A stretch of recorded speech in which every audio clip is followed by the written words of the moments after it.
गाजीपुर से senior reporter Ravi Prakash Verma के साथ में निवास पाटिल पत्रकार और शैलेंद्र कुमार पत्रकार की रिपोर्ट। आखिर कब मिलेगा इंसाफ? भ्रष्टाचार की लड़ाई लड़ रहे समाज सेवी बोधा जायसवाल को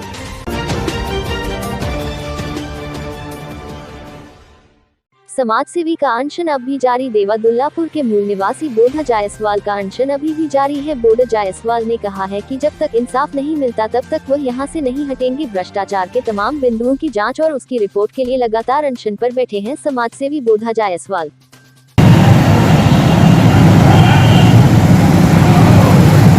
इस समय हम खड़े हैं सरजू पार्क गाजीपुर में, जहां पे अनशन पे बैठे हैं बोधा जायसवाल जी, समाज सेवी हैं। और आप बिल्कुल तस्वीरों में साफ देख सकते हैं कि ये गाजीपुर की धरती है और गाजीपुर कचहरी, डीएम ऑफिस और एसपी ऑफिस के ठीक बगल में एक छोटा सा पार्क है जिसका नाम है सरजू पार्क। यहाँ पे हमारे गाजीपुर ज़िले की पहचान बन चुके हैं बोधा जायसवाल जी, जो समाज सेवी हैं और अपनी कुछ मांगों को लेकर के अनशनरत हैं। तस्वीरों में आप साफ देख सकते हैं कि अपना बिस्तर, अपना जो भी ज़रूरी सामान है लेकर के अकेले अनशन पे बैठे हैं। इनसे हम आपको मिलाएंगे, बताएंगे और बात भी कराएंगे। बस आप बने रहिए हमारे साथ।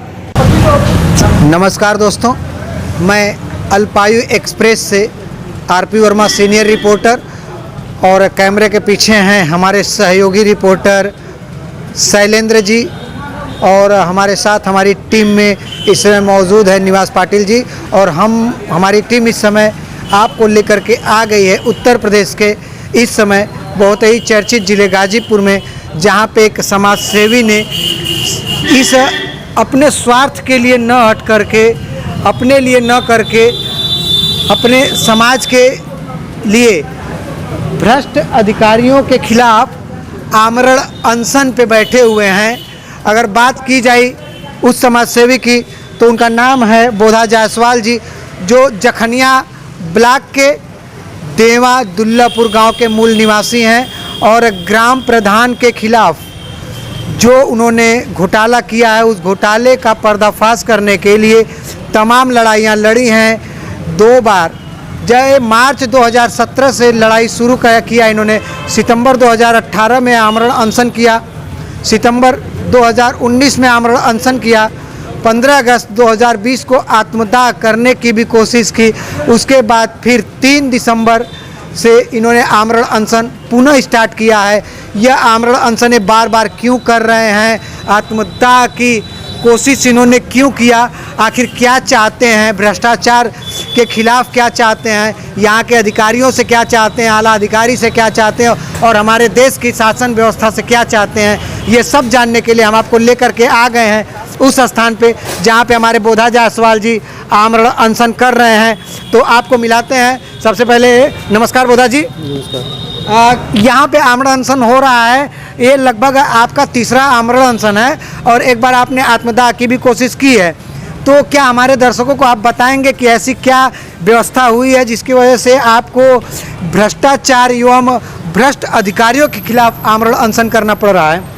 कहीं पर सुनवाई नहीं हो रही है। हमने 24/3/17 से लड़ाई लड़ रहा हूँ। हम सभी दस्तावेज आरटीआई से निकाल कर लड़े। 1 साल में मुझे दस्तावेज तैयार करने में लगा। हमने 17 मई 2018 को हमने शपथ पत्र के साथ दरखास्त दिया श्रीमान जी को, जिलाधिकारी महोदय को। उसके बाद कई महीनों बाद जांच नहीं हुई। हमने अनशन किया 28 सितंबर 2018 को। 25 अक्टूबर 2018 को जांच हुई। जांच के बाद श्रीमान जी के यहाँ जांच की रिपोर्ट 26 नवंबर 2018 को आ गई। हमने कई बार जांच की रिपोर्ट मांगा, श्रीमान जी नहीं दिया। कहे आरटीआई से मांगी। हमने 27 दिसंबर 2018 को आरटीआई दाखिल किया, आरटीआई से भी नहीं मिला। रिमांडर दिया, नहीं मिला। आयोग भेजा, नहीं मिला। हमने मुख्यमंत्री का 25 लेटर लिखा, नहीं मिला। हमने 21 अगस्त 2019 को माननीय मुख्यमंत्री के यहाँ जनता दरबार में मुलाकात किया, उनसे आदेश हुआ, तब भी नहीं दिए। फिर हमने 7 अक्टूबर 2019 को दोबारा मुख्यमंत्री से मिला, उसके बाद भी नहीं दिए। तो हम 17 अक्टूबर 2019 को जनहित याचिका हाई कोर्ट में दाखिल किया, जांच प्रधान का खाता सीज करने का, सस्पेंड करने का आदेश हुआ, उसके बाद भी नहीं किए। फिर 2 बार हमने दरखास्त दिया, 2 बार कोर्ट से आया, फिर दो बार वकील साहब ने किया, 6 फाइल लगा करके श्रीमान जी के खिलाफ कोर्ट ऑफ कंटेम्प्ट 2 मार्च 2020 को हुआ। उसके बाद भी नहीं दे रहे हैं जो जांच की रिपोर्ट। 30 जून 2020 को जांच की रिपोर्ट दिए, सभी बिंदुओं पर शून्य दिखाया गया। जब शून्य है श्रीमान जी तो 2 साल क्यों रोका गया, उसकी जवाब दे दीजिए अधिकारी महोदय। जब हर जांच बिंदु में शून्य है तो क्यों रोका गया, हमें हरासमेंट किया गया, मुझे क्या परेशान किया गया यहाँ से लखनऊ तक और इलाहाबाद तक। उसके बाद जब शून्य मिला, हमने जिलाधिकारी को कहा कि 14 अगस्त तक भ्रष्ट अधिकारियों पर, भ्रष्टाचारियों पर कार्रवाई नहीं होगी, मैं 15 अगस्त को आत्मदाह कर दूंगा। श्रीमान DPRO महोदय और श्रीमान CDO साहब ने मुझे तलब किया 8 जुलाई 2020 को। हमने 9 जुलाई 2020 को श्रीमान से मुलाकात किया। श्रीमान जी ने हमने धमकी देना है कि मैं जेल भिजवा दूंगा। हमने कहा श्रीमान जी जेल भिजवाइए ना, मैं भारतीय नागरिक को, मुझे 1 रूम चाहिए, मैं जाऊंगा जेल, हंसते हुए। उसके बाद श्रीमान जी हमसे बातें हुई, हमने कहा जिस खड़ंजा पर आपने 20,000 ईंटा दिए हैं, 500 ईंटा आप दिखा दीजिए, मैं 10 लाख रुपया जुर्माना दूंगा। श्रीमान जी ने कहा कि आपत्ति पत्र दाखिल करिए, मैंने आपत्ति पत्र दाखिल किया। मैं श्रीमान जी को आपत्ति पत्र देते हुए उसी दिन 13 जुलाई को आपत्ति पत्र श्रीमान जी को दिया। 13 जुलाई को मैंने डाक द्वारा, भारतीय डाक द्वारा जिलाधिकारी महोदय को दिया और फिर उसी दिन मैंने माननीय मुख्यमंत्री को डाक द्वारा दिया। उसके बाद जांच हुई 7 अगस्त 2020 को। 7 अगस्त 2020 को जांच हुई। जांच में भ्रष्टाचार पकड़ा गया। जिलाधिकारी महोदय के द्वारा, DPRO महोदय के द्वारा 10 अगस्त को जिलाधिकारी को आ गया कि इतना भ्रष्टाचार पकड़ा गया है। जिलाधिकारी महोदय 21 अगस्त 2020 को 1,65,317 रुपये की रिकवरी 95(1) के तहत कार्रवाई का आदेश किए, लेकिन यहाँ पैसे की लीपापोती में कोई कार्रवाई नहीं हो रही है, हरासमेंट किया जा रहा है। हमने 2 अक्टूबर 2020 को अनशन का प्रोग्राम रखा आदर्श गांव देवा में स्वामी शाहजहां जन्मस्थली पर। मुझे 1 अक्टूबर को गिरफ्तार कर लिया जा रहा है 8 बजे सुबह। कहा जा रहा है आपको नहीं करना है, हम कहीं करेंगे। फिर श्रीमान जी आए, उप जिलाधिकारी महोदय सूरज यादव जखनिया, उन्होंने आया, कहा कि हमको समय दीजिए। हम कि ठीक है सर। कहे नए DM साहब आए हैं, वो कह रहे हैं कि इस प्रकरण में मुझे जानकारी नहीं है, मुझे समय चाहिए। हम कि कितना समय चाहिए? श्रीमान जी ने कहा कि 1 महीना। हम कि 2 महीना ले लीजिए, हम सम्मान में 2 महीने दे, लेकिन मुझे न्याय चाहिए। लेकिन न्याय नहीं मिलता रहा, वो भी समय बीत गया। तो हमने 3 तारीख को अपना, फिर हमको 9 नवंबर को श्रीमान जी से मिलने आया, श्रीमान जी नहीं मिले। हमने अनशन में बैठा, श्रीमान जी से बातें हुई, उन्होंने कहा 4 दिन का समय दीजिए समाज सेवी जी, मैं आपका निस्तारण कर दूंगा। 4 दिन क्यों चलावे? मैंने कहा 8 दिन ले लीजिए, लेकिन 24 दिन बीत गया, कोई सुनवाई नहीं। क्या सरकार है, क्या चीज़ है, कोई 4 साल क्या चलेगा? लेकिन जायसवाल जी, जहाँ तक मुझे सूत्रों के हवाले से और कुछ और भी माध्यम से मालूम पड़ा है कि कुछ जांचें हुई है जिसमें 85 शौचालय मौके पे नहीं पाए गए, 10,20,000 रुपये के रिकवरी का आदेश हुआ। इसके विषय में आप क्या कहना चाहेंगे? 23 अक्टूबर 2020 को श्रीमान जी द्वारा शौचालय की जाँच की गई, लेकिन शौचालय की जांच और मान नहीं रहे हैं। फिर 3 दिसंबर को हम यहाँ अनशन बैठे तो CDO DPRO साहब, DPRO SDM जखनिया आए, जिलाधिकारी महोदय का आदेश है, जाइए आप शौचालय जांच करवाइए। जांच करके तुरंत ही प्रधान से लेकर के और तुरंत वहीं पे FIR हो जाएगा। लेकिन हिला हवाली करते वहाँ कुछ नहीं हुआ, अभी तक नहीं FIR हुआ। जब 85 शौचालय पकड़ा गया है 10,20,000 का, तो राजस्व को मिलेगा। मैं राजस्व का मैं सरकार की मंशा के अनुरूप लड़ रहा हूँ। मैं मोदी जी के, जोगी जी के सम्मान के लिए लड़ रहा हूँ। ये जो 10,20,000 रुपये रिकवरी का आदेश और 85 शौचालय पकड़े गए, इसमें कितनी सच्चाई है? क्या मेरे पास लेटर है, पकड़े गए हैं। तो अभी जांच की एक बिंदु पे जांच पकड़ा गया है, फिर भी आपका अनशन जारी है।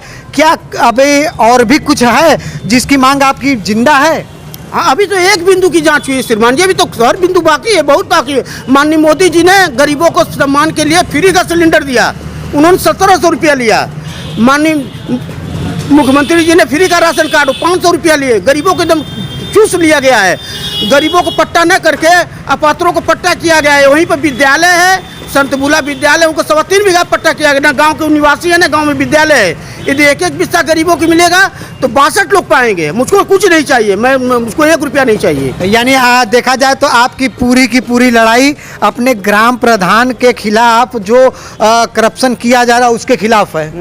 प्रधान जी का कहना है कि मैं सभी अधिकारियों को पैसा से खरीद लिया हूँ, कहीं तुम्हारी सुनवाई नहीं होगी, जो तुमको उखाड़ना उखाड़ लो और हम तुमको जेल भिजवा देंगे। मैं यहाँ बैठा हूँ, जब तक प्रधान जेल नहीं जाएंगे तब तक मैं नहीं घर जाऊँगा। यानी आपने दृढ़ निश्चय किया है कि जब तक आपको इंसाफ नहीं मिलेगा तब तक आप यहाँ आमरण अनशन से नहीं हटेंगे। नहीं हटेंगे। और हमारे चैनल के माध्यम से हमारे दर्शकों से और हमारे जितने भी आला अधिकारी हैं इनसे क्या आप कहना चाहेंगे? हम न्याय चाहिए, गरीबों के हक के लिए सबको इसी तरह समाज सेवा करना चाहिए, लड़ना चाहिए। एक पहचान ही सबसे बड़ा धन है। धन दौलत अलग चीज़ है, अपनी पहचान बनाइए, गरीबों का सुनिए, गरीबों के लिए लड़िए। तो देखा आपने, ये थे हमारे ज़िले के सबसे इस समय चर्चित व्यक्ति, जिसको समाज सेवी कहा जाता है, समाज सेवी बोधा जायसवाल जी, जो अपनी नहीं अपने गांव के गरीबों की लड़ाई लड़ने के लिए आज यहाँ अनशन पर भी बैठे हैं। और इनका कहना है कि जब तक गरीबों का हक गरीबों को नहीं मिलेगा तब तक मैं यहाँ से नहीं उठूँगा। हम इनसे और भी चीज़ें आपको दिखाएंगे, मिलाएंगे, रूबरू कराएंगे, ऐसे और भी जगहों पे ले जाएंगे। बस आप देखते रहिए अल्पायु एक्सप्रेस। तब तक के लिए धन्यवाद। अच्छा नहीं कर रहे हैं, कारण ये है कि मैंने 2 बार मैं उनको बुला चुका हूँ ये जानने के लिए बोधा जायसवाल की समस्या क्या है। बोधा जायसवाल ने बहुत पहले 2018 में एक शिकायती प्रार्थना पत्र दिया था तत्कालीन जिलाधिकारी को, और इसके बाद जांच हुई। जांच के बाद जो भी निष्कर्ष आए उसके आधार पर कार्रवाई होनी थी। इसी दौरान बोधा जायसवाल हाईकोर्ट चले गए। हाईकोर्ट ने निर्देश दिया, तत्कालीन जिलाधिकारी ने बोधा जायसवाल का प्रत्यावेदन प्लस उसके संबंध में आई हुई जांच रिपोर्ट के आधार पर जिलाधिकारी ने पूरे प्रकरण का निक्षेपण कर दिया जुलाई 2020 में। इसके बाद बोधा जायसवाल सीडीओ को एक संबोधित प्रार्थना पत्र देते हैं और कहते हैं कि साहब जो निस्तारण हुआ और जो जांच रिपोर्ट लगाई गई उससे हम संतुष्ट नहीं हैं। सीडीओ ने डीपीआरओ को लिखा और डीपीआरओ ने एक आदेश कर दिया और उन्होंने जांच कर ली। ये जांच ऐसे नहीं होनी चाहिए थी, क्योंकि जब ऑनरेबल हाई कोर्ट के निर्देश के क्रम में जिलाधिकारी ने किसी प्रकरण का निस्तारण कर दिया था तो जिलाधिकारी के स्तर से ये आदेश होना चाहिए था। सेम प्रकरण, सेम शिकायती प्रार्थना पत्र पर जब ऑनरेबल हाई कोर्ट के निर्देश पर जिलाधिकारी ने निस्तारण कर दिया हो तो उस जिलाधिकारी के निचले स्तर पर किसी भी अधिकारी द्वारा उसी सेम शिकायती प्रार्थना पत्र पर जांच नहीं कराई जा सकती। फिर भी मैंने उनसे बात किया, उनको फिर अभी 4-5 दिन पहले मैंने बुलाया था उनसे एक एक प्रकरण पर बात करी, वो संतुष्ट थे। फिर उन्हें अचानक से क्या हुआ, उनका ये कहना है कि साहब ठीक है, अब केवल सामुदायिक शौचालय में जो घोटाला हुआ है उसकी जाँच करा ली जाए। मैंने डीपीआरओ से कहा, मैंने कहा आप जाओ टीम लेकर के जाँच करो इसकी। इन्होंने 123 या 125 ऐसे कुछ शौचालय वहाँ बने हुए हैं, मुझे एग्जैक्ट संख्या नहीं याद आ रही है। उसमें से बेस शौचालय तो बने हुए हैं, लेकिन नियम यह था कि बेसलाइन सर्वे में जिन जिन लोगों के नाम थे उन्हीं लोगों के शौचालय बनाए जाने के लिए पैसे दिए जाने थे। लेकिन हमें जानकारी ये दी गई है कि कुछ शौचालय जिनके बनाए गए हैं वो बेसलाइन सर्वे में उनका नाम नहीं था। उसे घोटाले की परिधि में लोगों ने माना है।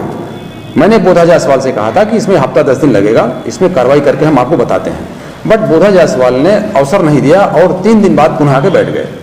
अगर बोधा जायसवाल कलेक्टर की बात पर विश्वास नहीं करेंगे तो मुझे नहीं लगता है कि उन्हें हम बहुत ज़्यादा तरजीह दें। उनकी प्रधान से वहाँ गांव में पड़ती नहीं है। हम ये नहीं कह रहे बोधा जायसवाल की शिकायत सही नहीं है, लेकिन बोधा जायसवाल जी को टाइम भी देना पड़ेगा।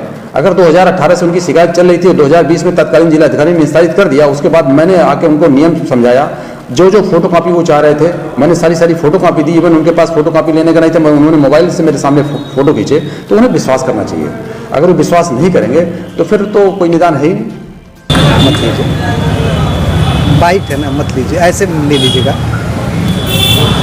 बोधा जायसवाल जी, जिस प्रकार से आप आमरण अनशन कर रहे हैं, यहाँ के तमाम आला अधिकारियों तक तो ये खबर पहुँच गई होगी, लेकिन क्या कोई आला अधिकारी इसने जहमत उठाई है आपसे खबर लेने की?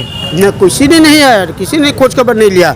न व्यवस्था हो रही, न रजाई की व्यवस्था, गद्दे कि मर रहे हो कि जर रहे हो, कोई सुख नहीं पूछने वाला। न जिला अधिकारी महोदय अपना आराम से 5 तारीख को मीडिया कर्मियों ने, मीडिया भाइयों ने जिलाधिकारी से पूछा हमारे संबंध में कि बोधा जायसवाल समाज सेवी जो है अनशन में बैठे हुए हैं, तो कह रहे हैं कि हमको समय नहीं दे रहे हैं बोधा जायसवाल जी, हमको समय नहीं दे रहे हैं। पिछले डीएम को समय नहीं दिए, वो चले गए हाई कोर्ट, तो उनकी कार्रवाई रुक गई। हमने कहा 1 साल बाद मैं हाई कोर्ट गया हूँ और जिलाधिकारी महोदय आए हैं, उन्होंने उनके माध्यम से एसडीएम महोदय सूरज यादव जी 1 अक्टूबर 2020 को 1 महीने का समय मांगा, हमने 2 महीने का समय दिया श्रीमान जी के सम्मान में। फिर श्रीमान जी से 9 तारीख को मैंने मिला, 9 नवंबर को 4 दिन का समय मांगे, मैंने 8 दिन दिया। 24 दिन बाद मैं मिल रहा हूँ, एक भी बिंदु पर कार्रवाई नहीं हो रही। कैसे समय चाहिए? और 2, 4, 10 साल चाहिए तो मुझसे मांगिए। समय कितना चाहिए? जो समय मांग रहे मैं दे रहा हूँ, उसके दुगुना तिगुना समय पे मैं ये कर रहा हूँ, जो मेरा हक है संविधान के अनुसार। अभी तक जो समय आपने दिया और आगे क्या समय देना चाहते हैं, उम्मीद क्या है आपको? कहाँ तक आप सफल हुए हैं और कहाँ तक सफल होने की उम्मीद है? अब उम्मीद और मेरी प्रेरणा ये है कि जब तक निस्तारण नहीं होगा वो जेल नहीं जाएगा, ये मैं बैठा रहूँगा, अब कहीं घर नहीं जाऊँगा। मैं घर द्वार बाल बच्चा सब त्याग दिया हूँ, बस सन्यास ली हो गया हूँ। मैं ये तपस्या करूँगा, न तोड़ फोड़ करूँगा, न मारपीट करूँगा, न आत्मदाह करूँगा। एकदम यही मौन धर के स्वामी जी का नाम लेकर, स्वामी सहजानंद सरस्वती जी का, यहीं पर तपस्या करूँगा। उन्होंने कितना मेहनत किया होगा, आज मुझे एहसास हो रहा है कि स्वामी जी ने इस धरातल में कितना मेहनत किसानों के लिए किया होगा, जो कि किसानों के महान नेता थे स्वामी सहजानंद सरस्वती। तो ये थे हमारे स्वामी सहजानंद सरस्वती जी की जन्मस्थली से एक और समाजसेवी पैदा हुआ है, बोधा जायसवाल जी। और बोधा जायसवाल के विचारों को आपने सुना। अब देखना बाकी ये रह गया है कि इनके आमरण अनशन से लगातार जो प्रयास किया जा रहा है, उस प्रयास में कितनी सफलता इनको मिलती है और कितनी नहीं मिलती है। क्या इनको इंसाफ मिलता है या नहीं मिलता है, ये सवाल अभी भी जिंदा है। जवाब मिलेगा, बस आप देखते रहिए अल्पायु एक्सप्रेस।